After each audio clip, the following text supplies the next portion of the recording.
Tellerimde sazım çalına,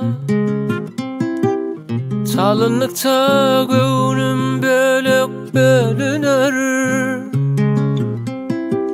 Yardan ayrılmışam, bağrım eziler. Ketardı halim, ayt yarın şeyle.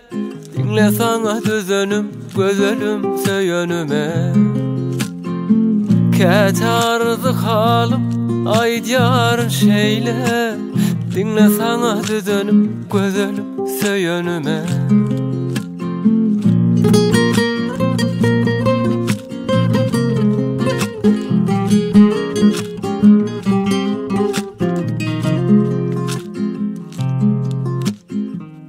Kul bolayın kalam tutan ellere, çünkü gazel yazar şirin dillere. Halim soralısın seher yellere. Ketardı halim, ayt yarın şeyle. Dinle sana düzönüm, gözelim söyönüme.